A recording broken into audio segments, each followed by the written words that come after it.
Good morning, everybody. As you know, if you've been following the news, this has been a particularly difficult week here in Israel. Hundreds of rockets falling a day from our southern border with Gaza. Yesterday, somebody was killed.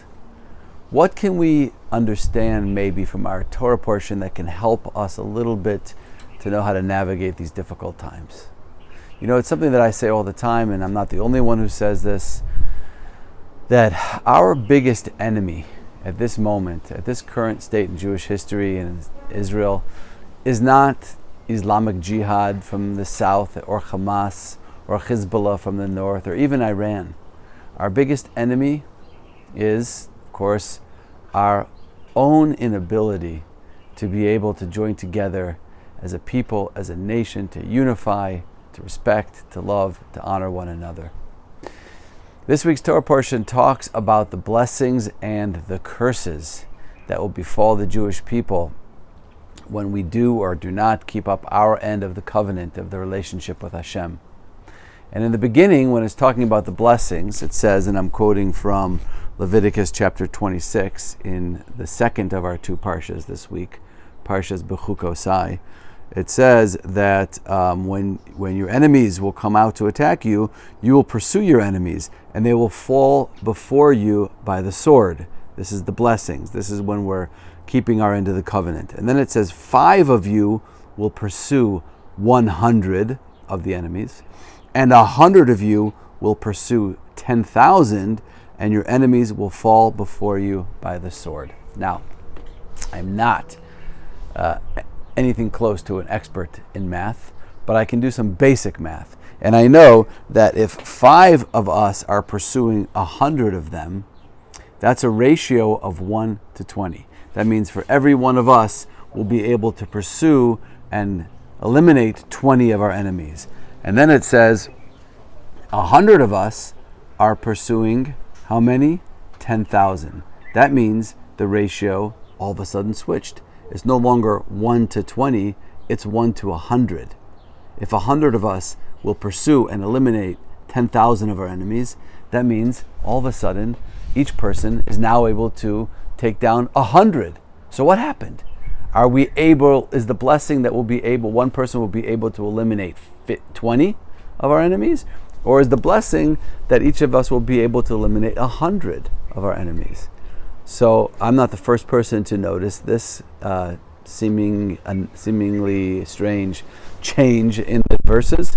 Rashi, actually the great medieval commentator, noticed this, of course, and picks up on it, and he says something very powerful.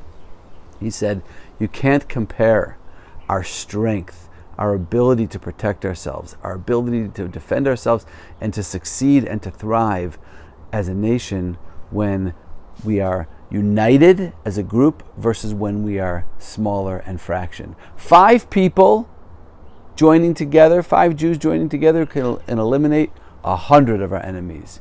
That's a ratio of 1 to 20. If you take 100 Jewish people together and bring them together, they can pursue 10,000, 100 each, because the power of unity, the power of joining together is our greatest weapon against those who want to take us down. Now remember, anti-Semitism, and I say this all the time, is not the hatred of the Jewish people. Anti-Semitism is the hatred of God. And to the degree that people understand that the Jewish people are the messengers of Hashem in this world, automatically they will want to destroy the messenger. So how do we defend ourselves against those who want to destroy us? Whether it's Hezbollah from the north or it's Islamic Jihad or Hamas from the south, how do we fight against them? The most powerful and important lesson for us to keep in mind is we need to be unified. We need to be strong together as a people. This is a time where we can set aside our differences. This is a time where we can overlook our political or religious ways that may differ from you, or perspectives that may be something that you disagree with. It's time to put those differences aside as Jews and to remember that we have to be united as Hashem's children, as the nation of Hashem in this world. And if we are, we will be unstoppable. Our enemies will not be able to hurt us, and we'll be able to be successful and thrive here in this land and to be a light unto the nations. But if we're not, God forbid, able to unify and to set our differences aside, then we become very, very vulnerable to our enemies, wherever they are. So it's a very important lesson for us to remember during this difficult time here in Israel. May Hashem protect us all, and may we merit to see the unity of the Jewish people and Hashem's divine protection. Wishing everybody a wonderful Shabbos. Shabbat Shalom from Jerusalem.